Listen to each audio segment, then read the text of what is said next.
فرزند زہرا یہ حالات برے ہیں۔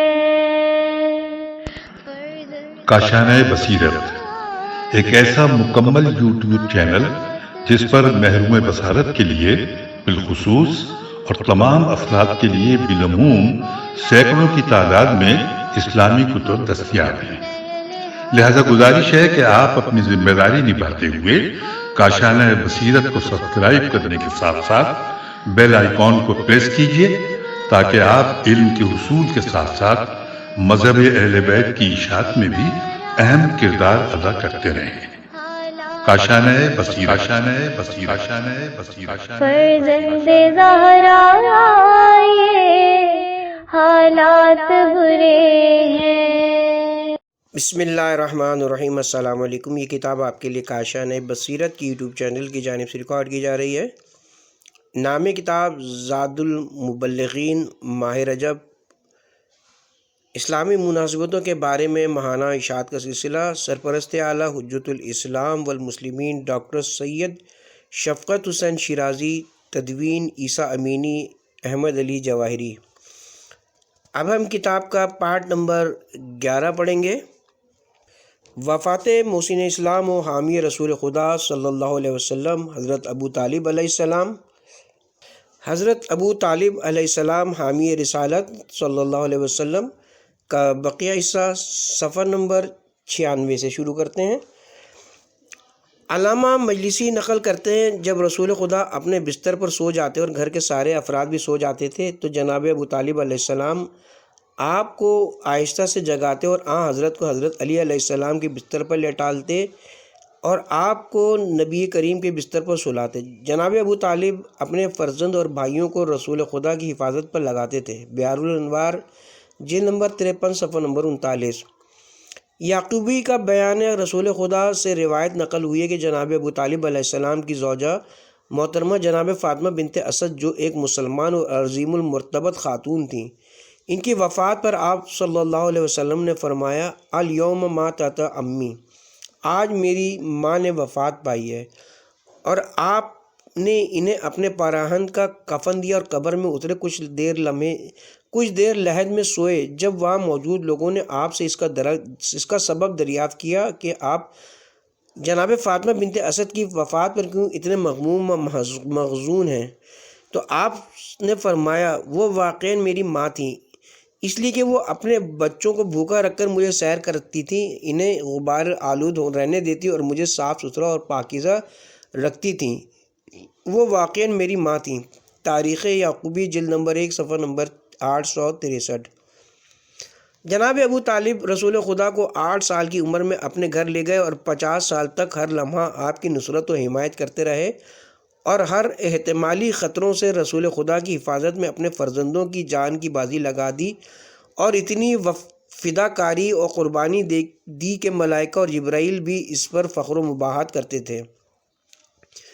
تاریخ میں آیا کہ کفار قریش بارہا جناب ابو طالب علیہ السلام کی خدمت میں آئے اور آپ سے کہا کہ رسول خدا کو تبلیغ دین سے روک دیں، اس لیے کہ اس میں ان کے دین و آئین اور بت پرستی کی توہین ہے۔ کئی بار رجوع کے بعد کفار قریش نے آخرکار سخت دھمکی دی، یہاں تک کہ انہوں نے رسول خدا اور جناب ابو طالب کو قتل کی دھمکی دے دی۔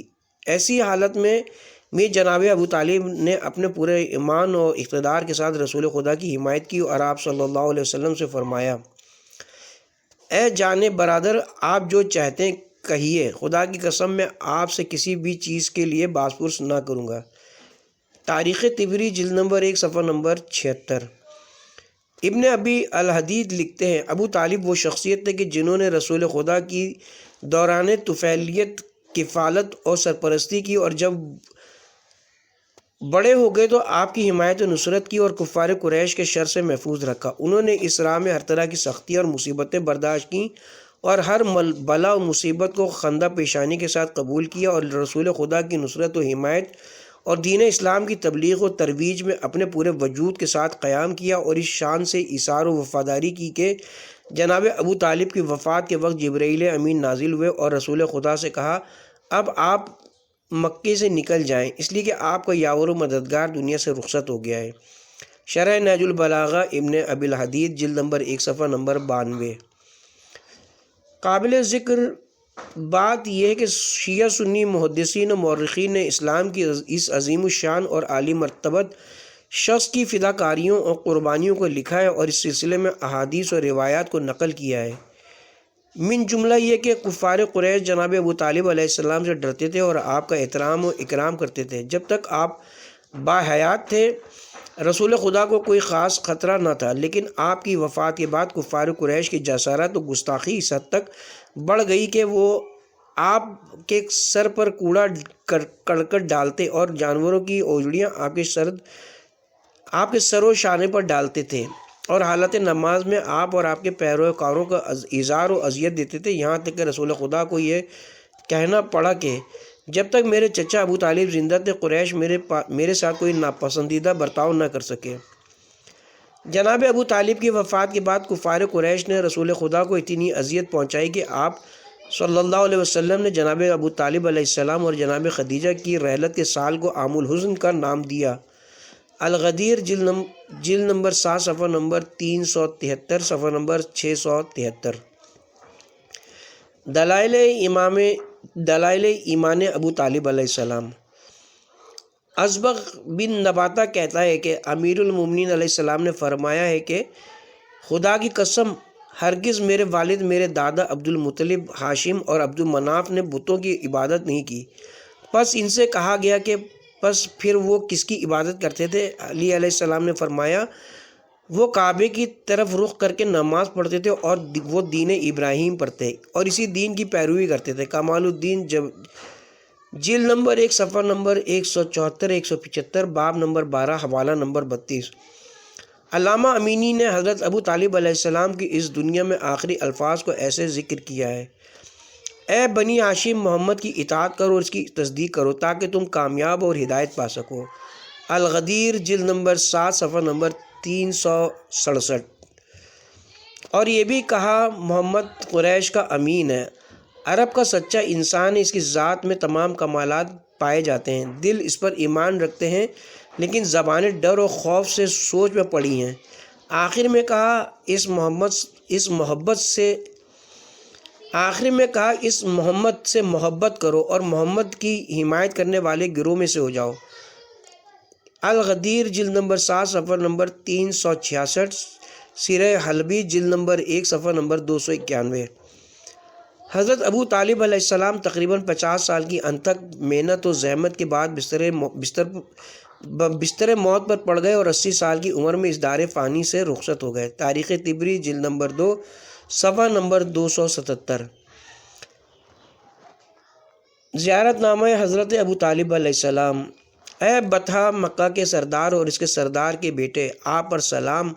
اے کعبہ بننے کے بعد اس کے وارث، آپ پر سلام۔ اے رسول کی نصرت و کفالت کرنے والے، آپ پر سلام۔ اے محمد مصطفیٰ کے چچا اور علی مرتضیٰ کے والد، آپ پر سلام۔ سلام ہو آپ پر اے بیضۃ اللہ، شہر مکہ کے سب سے بڑے آدمی۔ سلام ہو آپ پر اے دین حنیف کا دفاع کرنے والے اور سید المرسلین کی نصرت میں اپنے نفس کی قربانی دینے والے۔ سلام ہو آپ پر اور آپ کے فرزند امیر المومنین علیہ السلام پر اور آپ سب پر خدا کی رحمت و برکتیں ہوں۔ آداب حرمین صفحہ نمبر 274۔ اس کے ساتھ ہی یہاں پر وفات محسن اسلام و حامی رسول خدا صلی اللہ علیہ وسلم حضرت ابو طالب علیہ السلام کا بیان ختم ہوتا ہے،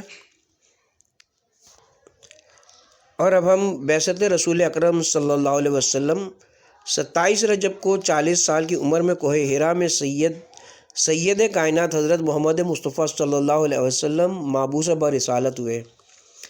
جبرائیل نازل ہوئے اور عرض کیا اقرا باسم ربک الذی خلق خلق الانسان من علق۔ سورہ اقرا کی 5 آیتوں تک پھر وہی الہی پہنچائی۔ پیغمبر اکرم صلی اللہ علیہ وسلم جب کوہ حرا سے باہر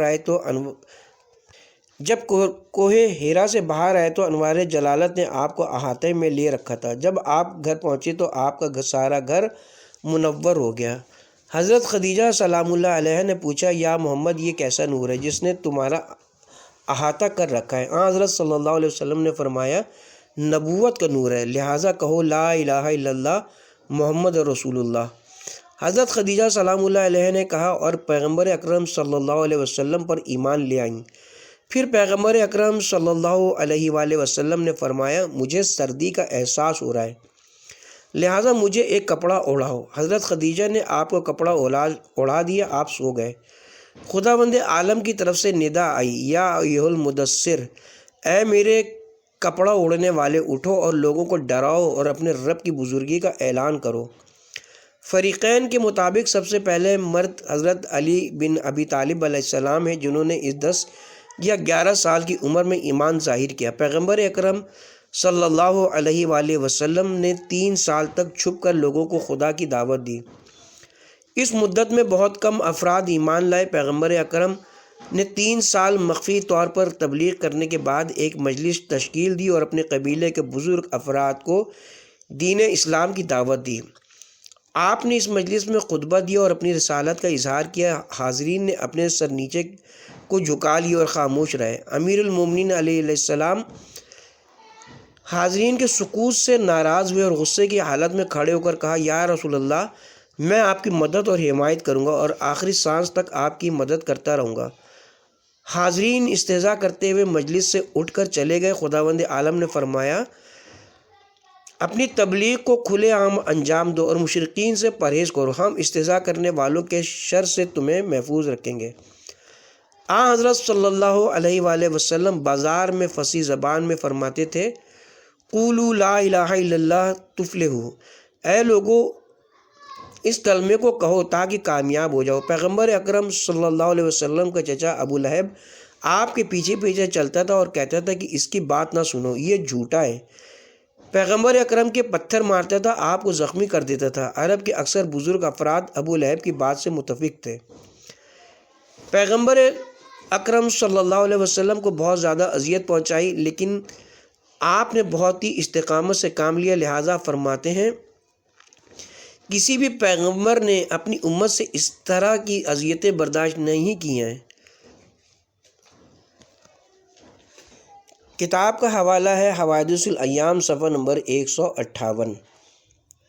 اس کے ساتھ ہی یہاں پہ کتاب زاد المبلغین ماہ رجب اپنے اختتام کو پہنچی۔